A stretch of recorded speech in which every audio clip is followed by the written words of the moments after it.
psychologue holistique, en fait holistique, c'est en fait une approche globale de la personne. C'est-à-dire que on va considérer la personne dans son êtreté, dans sa globalité. En fait, on va comprendre déjà ce qu'elle n'est pas pour comprendre qui elle est. Ce qu'elle n'est pas, c'est un corps physique, un système émotionnel et un mental. L'être est bien au-delà de ça, c'est-à-dire que en fait, la personne, c'est justement le corps physique, le système émotionnel et le mental, mais ce qu'on est, nous, c'est bien au-delà de ça, c'est sans forme, sans limite. Voilà. Donc la personne est limitée, mais l'être, l'essence, ce qu'il y a au-delà de ça est sans limite. Et c'est pour ça que travailler d'une manière holistique, c'est aller au-delà de la personne et en fait prendre conscience que l'être n'est pas la personne. L'erreur principale de l'être humain, c'est de se confondre avec la personne. Nous ne sommes pas la personne. C'est comme si nous étions sur une pièce de théâtre et que on se confondait avec son costume ou son masque. Voilà, c'est la personne qui est constituée du corps physique, du système émotionnel et du mental n'est pas en fait ce que nous sommes. Ce que nous sommes, c'est bien au-delà de ça. C'est en fait prendre conscience que nous ne sommes pas nos pensées, nous ne sommes pas nos émotions et nous ne sommes pas notre corps. En fait, ce qui se passe, c'est que quand on est à notre naissance, on arrive avec un héritage, c'est-à-dire que on arrive avec eh bien tout l'héritage des générations précédentes, que ce soit au niveau physique, que ce soit au niveau émotionnel, tous les traumatismes émotionnels, toutes les pensées, les croyances, les habitudes. Donc on arrive avec tout ce bagage, on arrive avec toute l'histoire des générations précédentes. Pendant la vie de la personne, en fait, elle n'a pas vraiment de choix, elle n'a pas vraiment de libre arbitre. C'est-à-dire qu'on a l'impression de vivre et de maîtriser notre vie, mais en fait, on la maîtrise pas du tout parce que, eh bien, c'est le programme qui se déroule. C'est-à-dire que on va réagir de telle manière parce que telle habitude ou telle croyance ou telle émotion est engrammée et donc on réagit de manière automatique. Même si on croit qu'on choisit, en fait on ne choisit pas, c'est le programme qui se déroule.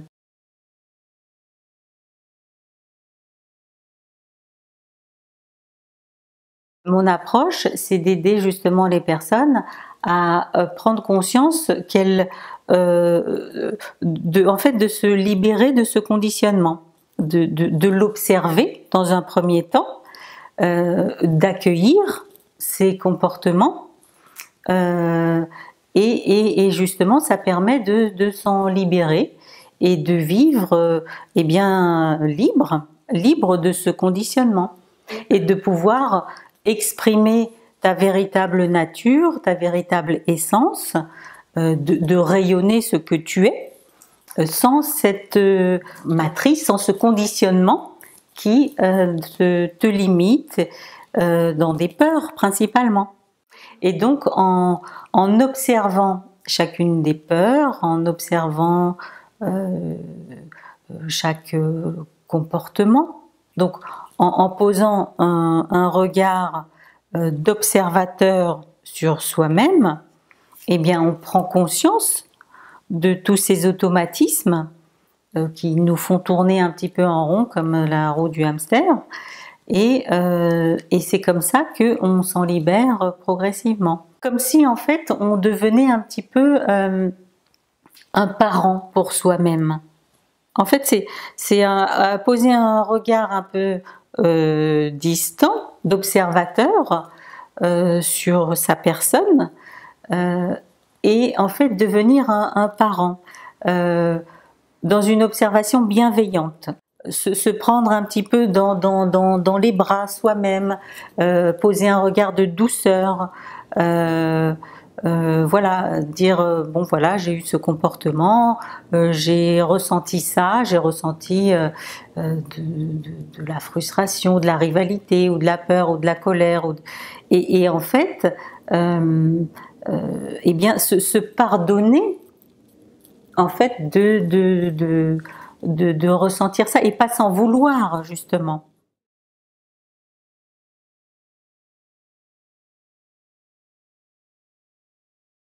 Bon, depuis que je suis toute petite, euh, je, je suis arrivée dans ce monde presque en colère parce que je sentais que les choses ne tournaient pas rond. Et je sentais qu'il y avait quelque chose enfin, je me sentais pas bien ou adaptée dans ce monde. Et j'ai toujours, voilà, été intéressée par des approches psychologiques, des approches de compréhension de l'être humain, en fait. Et donc j'ai fait des études de psychologie.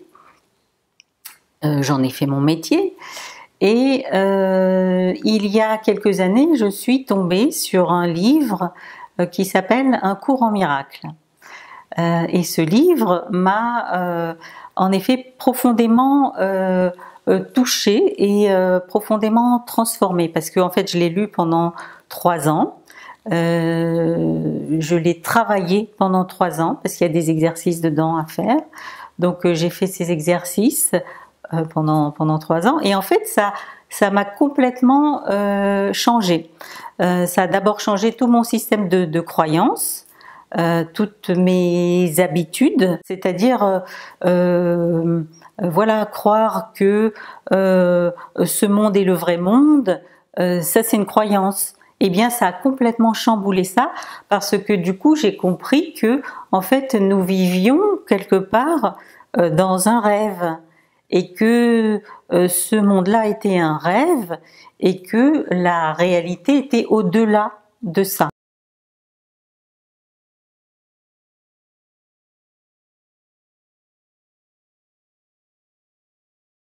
Alors, en fait, quand on dit qu'on vit dans un rêve, c'est que ça veut dire que le rêve, en fait, c'est éphémère. En fait, on vit dans un monde éphémère qui a un début et qui a une fin. En fait, la vérité, la réalité, n'a pas de début, n'a pas de fin. C'est l'éternité, en fait, quelque part. Et, et on le voit bien, en fait, tout ce qu'on perçoit avec nos sens physiques, c'est quelque chose qui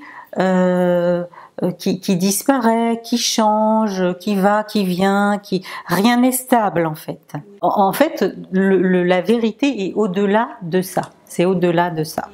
J'ai eu aussi une période où ça m'a bouleversée, disons émotionnellement aussi. Il y a eu beaucoup d'émotions qui sont ressorties. Et il y a eu même un troisième moment où ça m'a, le chamboulement s'est aussi vécu dans le corps, comme si je sentais vraiment que ce corps, je vivais vraiment que ce corps était éphémère, en fait, et je le sentais en fait disparaître. Je me sentais disparaître. Depuis le début de ma vie, que j'essaye de me rappeler.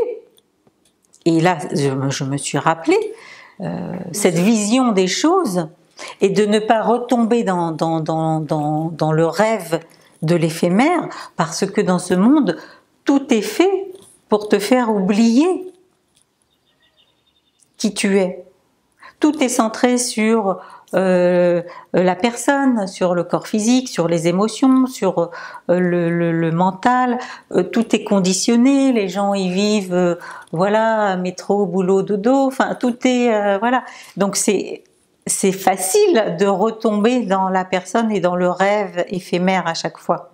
Donc moi déjà, j'en ai pris conscience et je le vis de plus en plus. Et en effet, pour ceux qui sont prêts à entendre, parce que tout le monde n'est pas prêt à l'entendre, je le dis volontiers. J'ai toujours eu tendance à m'écouter moi-même. C'est-à-dire que j'ai toujours eu du mal à apprendre de l'extérieur. D'ailleurs, j'aimais pas trop l'école à partir du moment où on nous apprend. Enfin, j'ai l'impression de vivre ça un peu comme un formatage, que voilà, on veut m'apprendre à réfléchir d'une certaine manière. Et j'ai jamais trop. Alors bon, j'avais des bonnes notes à l'école parce que j'apprenais. Mais en fait, j'oubliais facilement, enfin rapidement, ce que j'avais appris et je réapprenais les choses par moi-même. Et en fait, dans la vie, ce que j'aime et ce qui m'anime, c'est apprendre les choses par moi-même. Ces derniers temps, c'est que je ne peux plus, en fait, alors j'ai beaucoup lu des livres, j'ai beaucoup appris, voilà. Mais depuis quelque temps, je ne peux plus lire un livre en fait. Alors j'écoute des gens, je parle avec des gens, il m'arrive d'écouter des vidéos de personnes, de choses comme ça, qui m'inspirent et qui me. Mais quelque part, j'ai l'impression que je suis devenue quelque part mon propre guide. J'ai ressenti le besoin de manger sainement, de repousser ce qui n'était pas bon pour la santé, voilà. Mais j'ai aussi pris conscience que c'était aussi un mode de fonctionnement qui était basé sur la lutte quelque part. La lutte, ça veut dire je mets de côté ça parce que c'est pas bien, ou ça me fait du mal, mais au fond, puisque tout est la même énergie, il n'y a rien qui peut te faire du mal. Tout est la même énergie. Donc maintenant, en fait, je ne fais plus de discernement entre manger ça ou ça. Je mange ce que j'ai envie de manger, quand j'ai envie de manger. Et justement, j'essaye aussi de lâcher tout ce conditionnement. Que les brocolis c'est bon pour la santé, que les chips c'est pas bon pour la santé, voilà, que tout ça c'est du conditionnement aussi quelque part.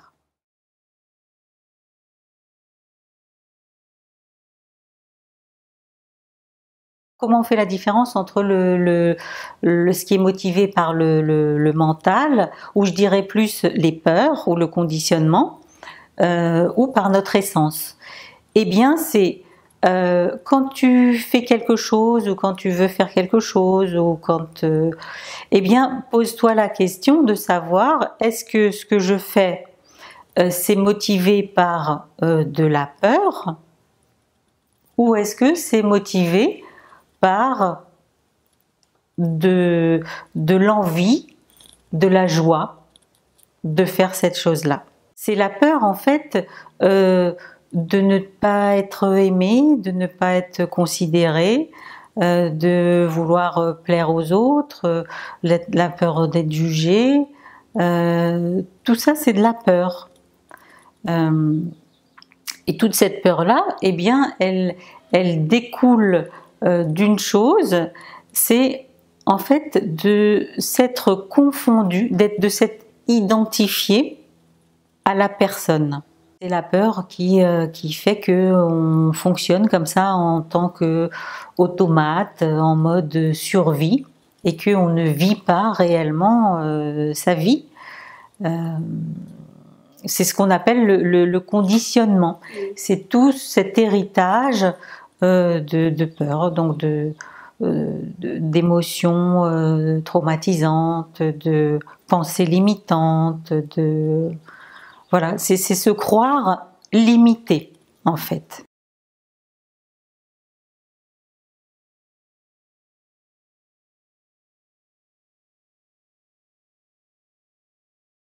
Tu vas agir parce que tu as peur, mais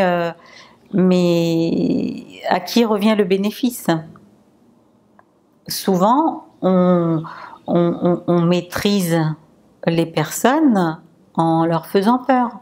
Plus il y a de la peur, et plus les êtres humains ils sont faciles à maîtriser. L'état naturel de l'être humain, normalement, c'est être dans la joie. Mais bon, il y a beaucoup de choses qui gênent cet état de joie.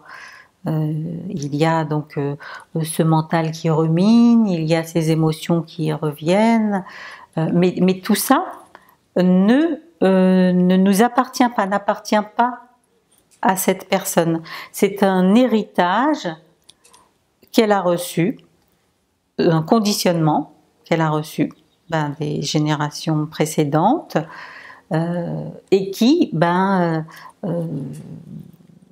gêne sa liberté. Quand on est victime ou quand on est enfermé, la bonne nouvelle, c'est qu'on peut se libérer. Et pour se libérer, eh bien, une clé efficace, c'est l'observation de son espace intérieur et l'accueil. L'accueil, donc l'observation bienveillante de cette personne qui est ton amie, parce qu'elle te permet de rayonner dans ce monde. Donc en fait, quelque part, tu es le guide de cette personne. Et donc c'est toi qui l'aide à se libérer du conditionnement, pour qu'elle puisse rayonner ce qu'elle est. Tous ces sentiments de se sentir responsable, se sentir coupable, tout ça, c'est des croyances limitantes du conditionnement. Le conditionnement le plus peut-être profond, c'est l'attachement à ses enfants. Et on se croit responsable de ses enfants, alors que les enfants ne nous appartiennent pas. C'est eux qui viennent aussi expérimenter, se découvrir en fait, se découvrir. En fait, on est déjà tout, on est déjà perfection, on est déjà paix, lumière, on est au-delà de tout ça. Et on vient juste pour expérimenter ça dans un environnement éphémère quelque part.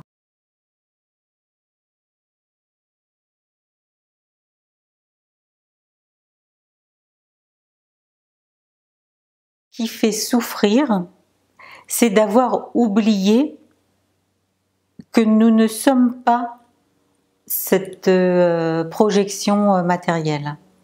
C'est parce qu'on se prend pour plus petit, plus misérable que ce qu'on est. En fait, on est l'origine de cette personne et on a oublié. On croit qu'on est la petite personne limitée. Et c'est ça qui commence à générer la souffrance.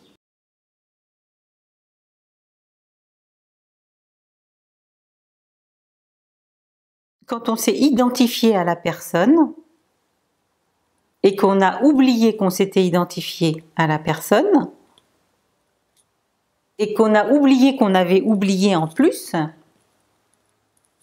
eh bien c'est ça qui fait que les sentiments de souffrance, de douleur, de frustration, de peur, tout ça c'est apparu.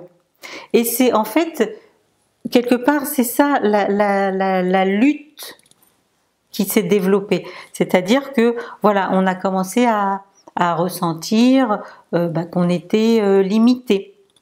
Et du coup, on lutte contre ça, c'est-à-dire on a une douleur ou on a une émotion douloureuse, eh bien, on la refuse. On n'est plus dans l'accueil. Et c'est ça qui fait que le non-accueil et la lutte et le jugement se développent. Et puisqu'on a ressenti ça à l'intérieur de nous, eh bien ça se manifeste à l'extérieur de nous. Quelque part, plus tu vas refuser quelque chose et plus tu vas lui donner de la force. Quand tu as une douleur physique ou quand tu as une douleur émotionnelle, quand tu ressens de la peur ou n'importe quelle émotion, plus tu vas lutter contre ça et plus ça va lui donner de la force. Je suis toute seule. Et quelque part, là, il n'y a personne qui parle. Donc, quelque part, quand tu vois quelque chose chez l'autre, c'est que tu l'as reconnu en toi.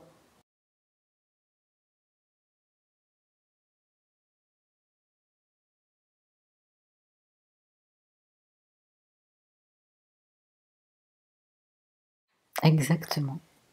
C'est un effet de miroir.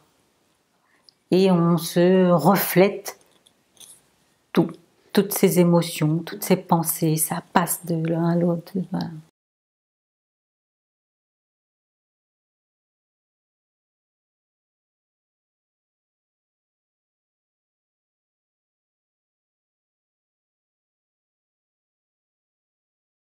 Oui, mais c'est parce que en fait, tu es dans dans la dualité. C'est-à-dire que tu considères qu'il y a du bien et du mal. Alors que l'idée, c'est d'aller au-delà de ça. Eh bien, il n'y a ni bien ni mal, en fait. Il y a juste la vie qui s'exprime de telle ou telle manière, et que ce soit le plus grand des saints ou que ce soit le plus grand des criminels, c'est la même énergie qui s'exprime. Et on n'a pas à la juger, c'est-à-dire que c'est apprendre à voir au-delà de la forme. C'est comme si tu commençais à juger le jeu vidéo. Tu dis non, je veux pas être ce personnage parce qu'il tue tout le monde, je veux être celui-là parce qu'il sauve tout le monde. Oui. Mais c'est un jeu. Pour jouer, il faut les méchants et les gentils. Pour jouer, il faut bien que chacun ait un rôle. Donc, c'est apprendre en fait à voir l'ensemble, de voir les choses dans la globalité, de manière holistique. Mais tu n'as pas à t'identifier à ton personnage. C'est-à-dire que si ton personnage il est amené à faire quelque chose de pas bien pour ton mental, c'est du conditionnement. Tu vois, tu n'as pas à juger ton personnage. Lui, il joue son rôle. Il est guidé par l'essence. Déjà, si tu dois jouer ce personnage-là, tu n'as pas le choix, tu ne peux pas faire autrement que ce que tu fais. Maintenant, après, tu peux... Ce qui est important, c'est d'être dans l'observation de ton espace intérieur. Il est victime jusqu'à un certain moment, jusqu'à ce que tu deviennes observateur, que tu reconnaisses les mécanismes. C'est motivé par la peur, voilà. J'accueille. Et après, les choses changent ou pas. Mais c'est vrai que là, pour le moment, la plupart de l'humanité fonctionne en mode automate. Ils n'ont pas pris conscience que ils s'étaient identifiés à leur personnage et que c'était pas eux le personnage, que eux ils sont au-delà de ça.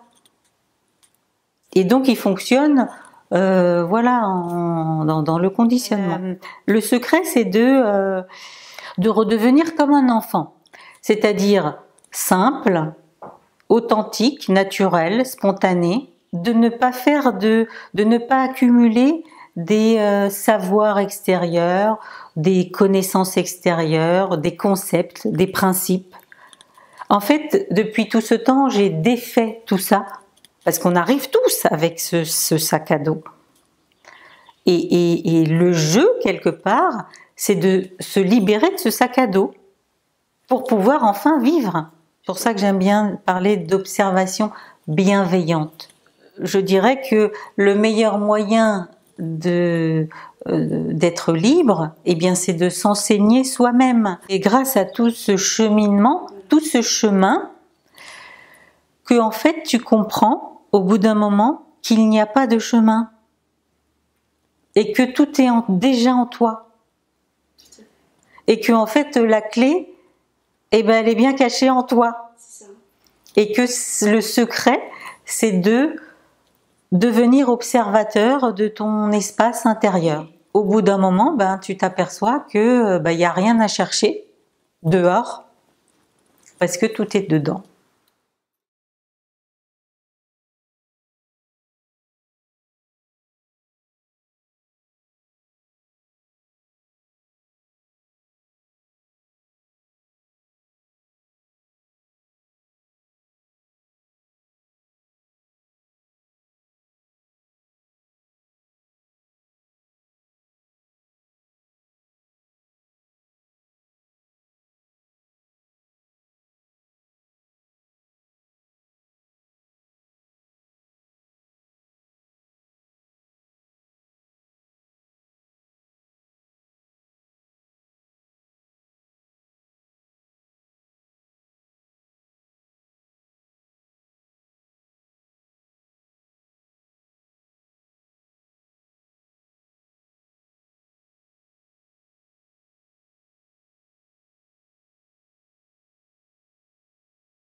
Actuellement, je rencontre des gens qui n'ont jamais rien cherché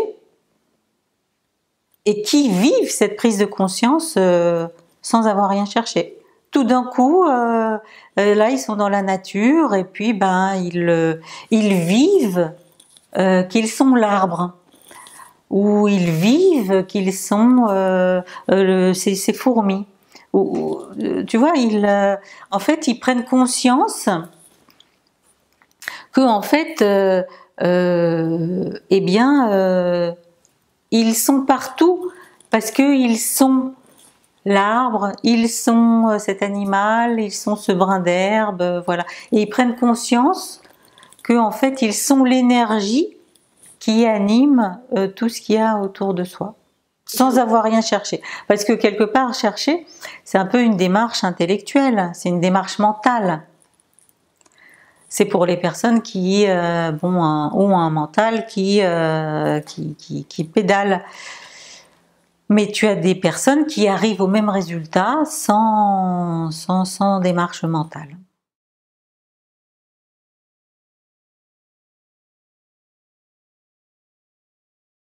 Il y a un livre qui se rapproche et qui s'appelle « Et l'univers disparaîtra » de Gary Renard, qui parle du courant miracle. Mais dernièrement, il y a un livre qui m'a plus touchée encore, et qui va plus vite. En fait, plus ça va, plus le temps passe vite, donc on a besoin de comprendre rapidement les choses. Et je recommanderais plus le livre de Nasrin Reza, que je recommanderais plus à l'heure actuelle. Alors, mon site c'est carolinecaroute.fr et j'ai un autre site qui s'appelle l'atelier de carolineka.fr, je crois. Voilà. Et voilà, parce que j'aime aussi beaucoup alors la décoration, la peinture. J'aime voilà, j'aime ce qui est artistique et voilà, j'aime créer. Mais c'est vrai que j'ai beaucoup peint et enfin pour moi c'est un moyen d'exprimer aussi ma créativité, mon essence, parce que je peins plutôt de l'abstrait. Et bien que j'ai peint des choses figuratives, mais j'aime beaucoup en fait, enfin, j'aime beaucoup la couleur en fait. Et donc j'aime beaucoup la couleur, la peindre. J'aime beaucoup utiliser la couleur, par exemple dans la décoration. Voilà, je suis sensible en fait aux couleurs. Je laisse en fait la vie me vivre. En fait, ce corps sert d'instrument, de grand pinceau, et je laisse en fait venir ce qui vient. Je me laisse vivre par la vie au-delà de tout conditionnement.